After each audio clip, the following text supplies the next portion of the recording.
everybody, and welcome back to the channel. Today we have some TSW news. To no one's surprise, Train Sim World 7 is coming. Yes, you heard me. To no one's surprise, we are getting Train Sim World 7. And after everything Dovetail has shown us, I've been sitting here thinking about what I actually want to say about this game. Because I could make the same video everybody else makes, but no. The more I look at Train Sim World 7, the more I kept coming back to one question. And I think this question is more interesting than anything on the featured list. TSW7 looks good, but is this really TSW7? Or is this Train Sim World finally becoming what Train Sim Classic already is? Because I'm seeing features coming into Train Sim World that I've wanted for years. I'm seeing more operational depth. I'm seeing more guard operation. I'm seeing FOV adjustments. I'm seeing more variety. I'm seeing developers pushing the boundaries of what we can actually do inside this game. I'm seeing Dovetail go back and remaster old roots instead of simply leaving them behind. And when I look at the direction that Train Sim World is heading, I'm starting to see a lot of Train Sim Classic DNA. Except now we've got modern graphics, modern physics, modern lighting, better environments, and a completely different level of visual immersion. And that's why I'm describing Train Sim World 7 one particular way. Train Sim Classic on steroids. So let's talk about it. Let's start with what we're actually getting in Train Sim World 7. 3 new core routes. The UK, America, and Germany. And there's something in here for me with all 3. But there's definitely one I'm looking forward to more than the others. First up is Airedale and Wharfedale. And I'm excited about this one. One of the reasons I'm excited is because this territory we've experienced before in Train Sim Classic. That's actually going to make this really interesting. I want to see what happens when you take something that has existed in Classic and reinterpret it from modern Train Sim World. What changes? How much more alive does the railway feel? How different is the scenery? How different does driving experience become? And of course, we're getting to Class 331. That I'm excited about. It's another modern British unit coming into Train Sim World and another piece of Northern's network represented in the game. You guys know how much British content I play, so this is right in my wheelhouse. And I think the Class 331 could become one of those trains I end up using a lot more than I originally expected. This is also going to give us a fantastic opportunity on the channel.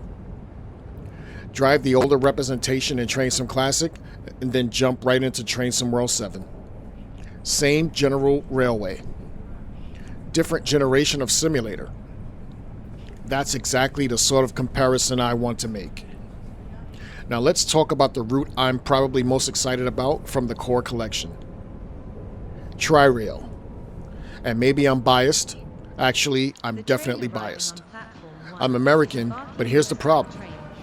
For years I've been disappointed with a lot of American content in Train Sim World. Not all of it. There have absolutely been exceptions. The Morristown line is one of those exceptions. The Arrow 3 has become one of my favorite trains to drive in Train Sim World. I absolutely love the thing. And the Northeast Corridor? I've always had a soft spot for it. New York to Trenton is still a personal favorite. Being from Jersey, there's a familiarity to that railway that I just don't get when I'm driving somewhere on the other side of the world. I know those places. I recognize those stations. I recognize that environment. There's a connection there. And both Metro North routes give me a completely different feeling. That's nostalgia. They remind me of being a kid. That's something a simulator can do that I think we sometimes overlook. Sometimes you're not just driving a train, you're driving through memories. Now the LIRR, yeah, I'm not quite as enthusiastic about that one. We'll leave it there. And then there's my favorite American train, the Acela. I love the Acela. If you ask me for my favorite American train, that's probably number 1. And the ALP-46 isn't far behind it. So I want good American content. I want a reason to play more American content. And that's why Tri-Rail has my attention. This isn't another Northeast Corridor route. We're going to South Florida. Different environment, different railroad, different scenery, different atmosphere, palm trees, sunshine, and of course, Miami, plus a commuter rail. That's the immediate difference from almost everything else we've done in America. And that's what I want, variety. That's one of the biggest reasons I play Train Sim World in the first place. I can spend Sunday driving a British diesel through the countryside and then jump into an American commuter train in Florida. That's cool to me. So out of the 3 launch routes, Tri-Rail is probably the one I'm watching the closest. But there's another American route coming later that I'm even more excited about. We'll get there, trust me.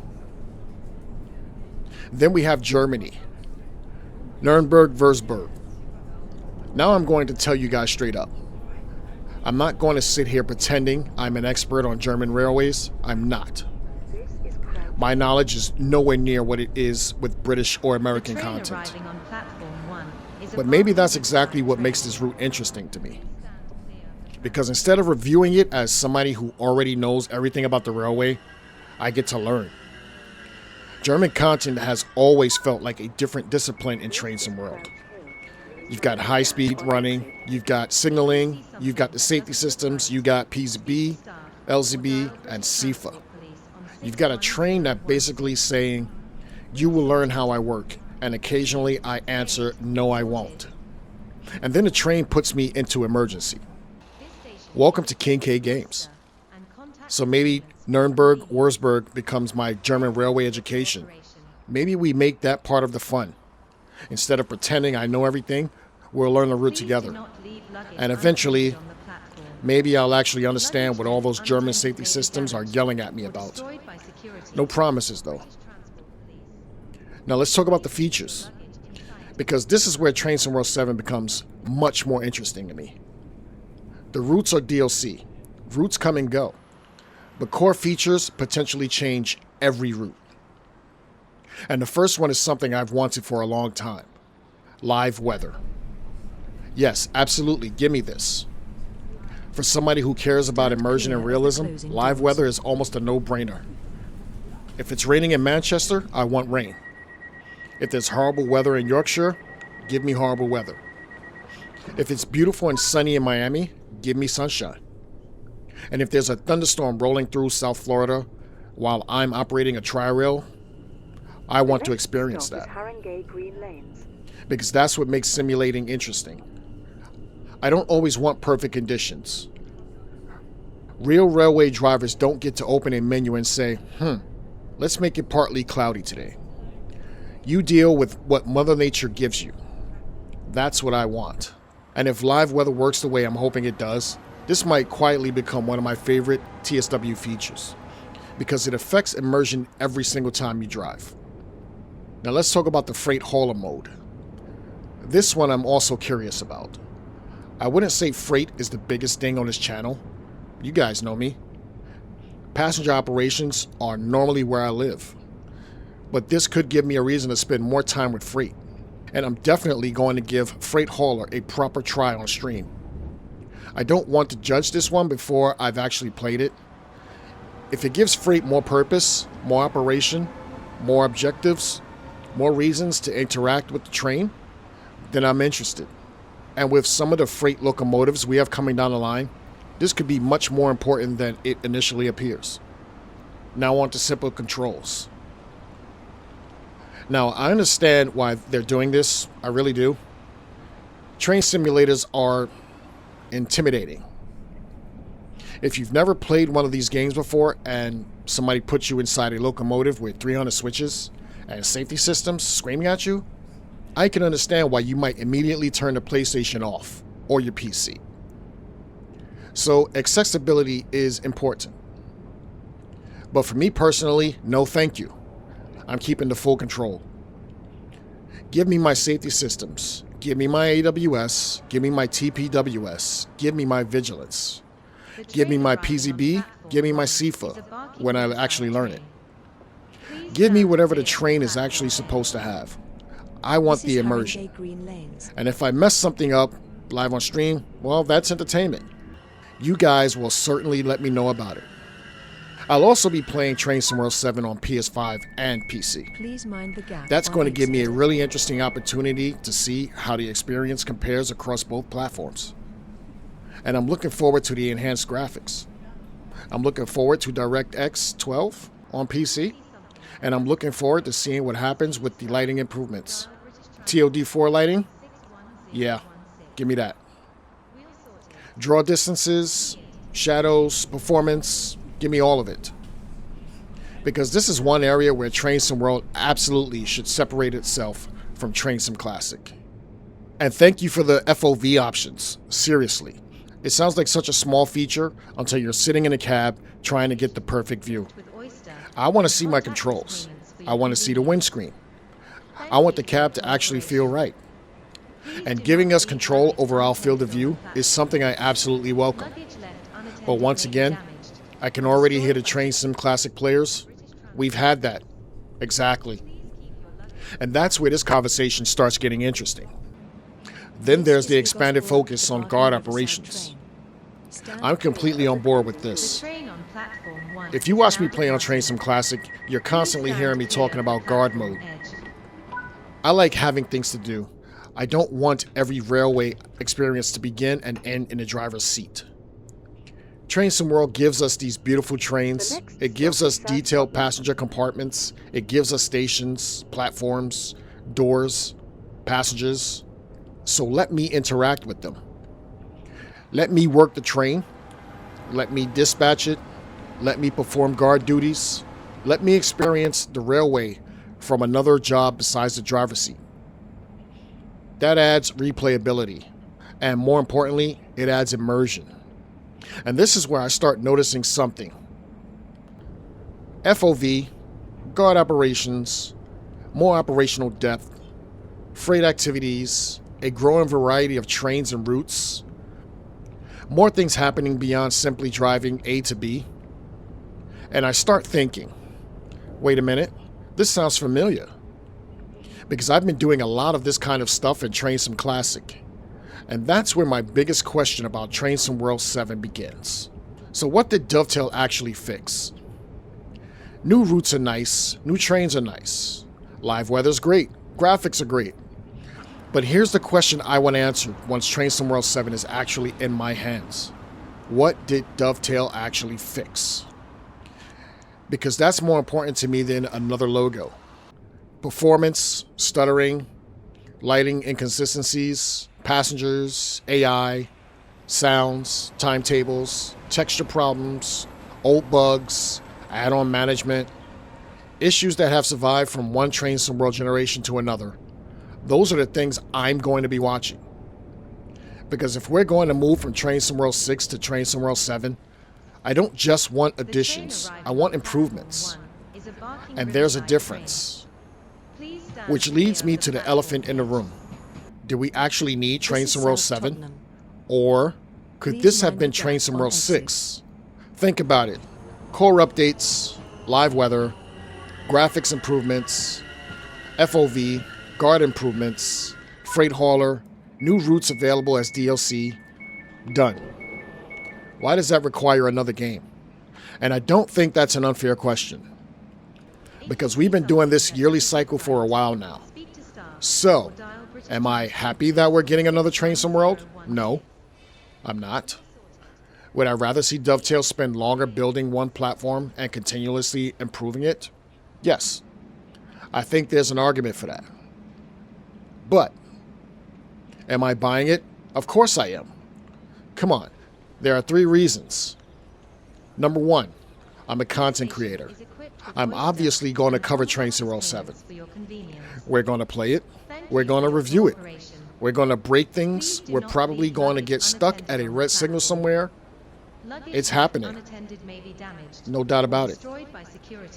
Number 2, I'm a train junkie. Let's not pretend otherwise. You show me a train and eventually I'm going to want to drive it. And number 3, this is probably the biggest reason I love Train Sim World. Variety. UK, America, Germany, the Netherlands, Austria, modern commuter trains, old diesels, high-speed trains, freight, rail tours, branch lines, main lines. That's why I keep coming back. And of course they picked our release date. There's one thing I'm definitely not happy about. Train Sim World 7 releasing the same day as the new Wolverine game. I mean, really? Come on. You couldn't give me a week? So apparently, I'm going to be streaming every day for the foreseeable future. Train Sim World, Wolverine. Train Sim World, Wolverine. Sleep occasionally, then repeat. I guess that'll keep you viewers happy. But the future DLC may be the real story. And this is where things get really interesting. Because honestly, some of the stuff coming down the line might excite me even more than the 3 core routes. You got the East Coast Main Line, starting at King's Cross, most likely heading out to Peterborough by Alan Thompson Sim. You have my attention. Where exactly this eventually takes us remains to be seen. Could even possibly go to Cambridge, could possibly go to King's Lynn. We'll find out. But here's what matters to me. The East Coast Main Line deserves better representation in Train Sim World. This is one of Britain's premier railways. King's Cross is iconic. The ECML is iconic. The trains are iconic. It should feel important. And I don't think Train Sim World has completely delivered the ECML experience I've wanted so far. So maybe this is the redemption story. Maybe this is the ECML we've been waiting for. I will admit, I'm still disappointed we're not talking about Waterloo. You guys know I like Waterloo. Come on, Dovetail. Somebody. Anybody? Give me Waterloo. But who knows what the future holds? Then we've got the Cumbrian coast. This is absolutely my kind of route. Anybody who knows me knows what I like. Scenery, countryside, coastline, picturesque railway views. Give me a route where I'm driving along and suddenly forget I'm supposed to be watching the signals because I'm staring out the window. That's King Kaye's territory. And then we're adding something else I've wanted even more in Train Sim World. Classic British traction, the Class 108. Yes, more old school DMUs. More classic British railway atmosphere. More variety. I think this one could quietly become one of my favorites. Then we have the Northern Transpennine Remaster. I can't wait. And I want to give Dovetail credit for something here. I love what they're doing with remasters. This is one of the smartest things they've done. Because instead of constantly asking us to forget about our old roots and buy something new, they're giving us reasons to go back. New lighting, new scenery, updated timetables, additional layers where appropriate, modern Train Sim World improvements applied to content we already own. Suddenly an old DLC feels new again. And that is exactly what I want. Keep doing this, seriously. There are so many older routes sitting in my collection that I would happily revisit if they receive this treatment. Sometimes you don't need another DLC. Sometimes you just need to make the DLCs we already own feel alive again. Then we got more Dutch content. Amsterdam to Den Haag. I'm interested. I quite liked our first proper Dutch experience, and there's a huge Dutch train sim community that's basically sitting there saying, more. And they're right. The Netherlands is perfect for Train Sim World. Dense passenger operations, busy stations, interesting rolling stock, a completely different railway atmosphere from Britain, America, and Germany. This is exactly what I mean when I talk about variety. Train Sim World shouldn't just be Britain, Germany, and America forever. Give us the world. And I'm definitely going to give this one a go. Then we've got the Expert Railjet. I'm going to be completely fair here. I'm probably not going to buy that one immediately. Not because it looks bad. It looks incredibly detailed. The problem is me. I can't get half of the safety systems to cooperate. And if I'm buying an Expert product, but can't properly operate the systems that makes it an expert product, I'm basically wasting my money. So maybe later. Maybe we'll eventually have a stream where you guys teach King Kaye how to actually operate this thing properly. That could be entertaining. But right now, I'm sitting that one out. Then you have the Class 70. I still can't wait for this thing. I mean, look at it. It's massive. It's ugly. It's American engineering running around Britain. I want it. And everything we've heard about the level of detail being put into it makes me even more interested. Startup procedures, systems, functionality, freight operation. This could be the locomotive that gets me spending more time with freight. And paired with the freight hauler mode, now we're starting to see some of the individual pieces fit together. Then we've got the Malmö line expansion. Incredible trains, keep doing what you're doing. Johannes has already shown what can happen when a developer comes into Trenton World and really understands the railway they're building. The Richmond extension means more London Underground. More London, more connectivity, and hopefully another step towards making London feel like one giant railway network instead of a bunch of isolated DLC islands. I love that. Keep connecting things. Keep expanding existing routes. Keep making the world feel bigger. And eventually, Waterloo. I'm going to keep saying it until somebody listens. But this one is personal. Now, everything I've talked about so far, put it to the side, because there is one future route that immediately becomes different for me. The Bergen Line for New Jersey Transit. My local railway. This is the one. This isn't a railway I discovered through Trenton World. This isn't somewhere I've only watched on YouTube. This is home. And that's completely different. The Morristown line already reminded me how much I enjoy driving New Jersey Transit in Trenton World. Now you're giving me another piece of the network? Yes, absolutely. And this is exactly the sort of American content that could make me play more American Trenton World. Because it's funny, I'm an American creator. But if you look at the channel, there's a lot of British content. Why? Because the British trains in Trenton World gives me so much variety. Give me that same level of variety in America. Give me commuter rails. Give me different operators. Give me different cities. Give me different equipment. Give me more NJ Transit. How about this? Give me Chicago. Give me Philadelphia. Give me Boston. Give me more New York. Give me a different part of this country. America has an enormous railway story to tell. Use it. And starting with my local New Jersey Transit line, I'm there. Day one, absolutely. So what is Trenton World 7? Now we come back to that question that I'm asking in the beginning. Because the more I look at it, the more familiar it becomes. And I don't mean that as an insult. I actually mean that as a compliment. FOVs, guard operations, greater operational depth, more variety, more detailed locomotives, expanded routes, more third-party development, classic traction, modern traction, freight, passenger, international content, remasters. Sound familiar? It should, because those are some of the reasons Trenton Classic has survived for so long. And that's why I keep coming back to this description. Trenton World 7 feels like Trenton Classic on steroids. Classic still has something Trenton World is chasing. Scale, variety, freedom. Years and years of roots and rolling stock, but Classic is showing its age. That's inevitable.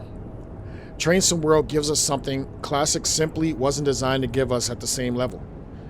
Modern graphics, modern environments, modern physics, detailed walking environments, better lighting, passenger spaces, a modern presentation.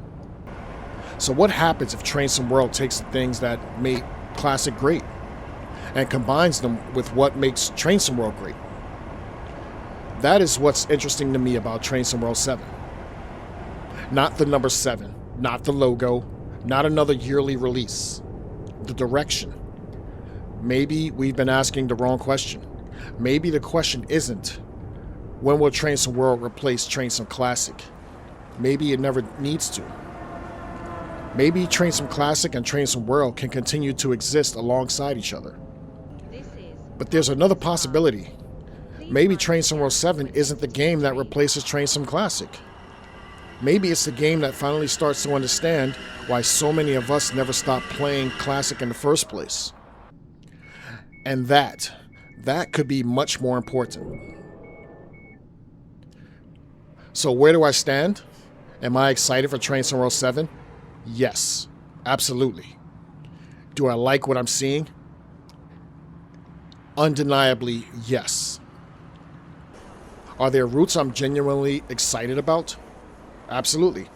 This is a Lioness line train. Airedale and Wharfedale, the Class 331, Tri-Rail, Cumbrian Coast, North Transpennine, more Dutch content, the Classic 70, Mild May, and obviously my New Jersey Transit Bergen line. There's a lot here that I want to play. But do I think everything we've seen automatically justifies another Train Sim World? No. Dovetail still has to prove that to me. Show me the performance. Show me what was fixed. Show me the improvements. Show me that TSW7 does better on an ordinary Tuesday evening timetable service. Because that's where a train simulator lives. Not in a trailer. Not in a feature presentation. Not in screenshots.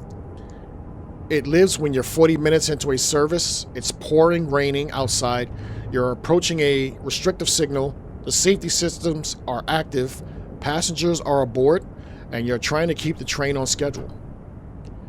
If TSW7 makes that experience better, then we've got something. But that's enough for me. Now it's your turn. What are you most excited about with Train Sim World 7? Which core routes are you playing first? Airedale and Wharfedale? Tri-Rail? Nunberg-Wurzburg? What future DLC has you most excited? And let's go the other direction too.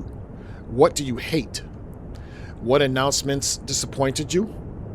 What feature do you think is missing? Do you think we actually needed Train Sim World 7?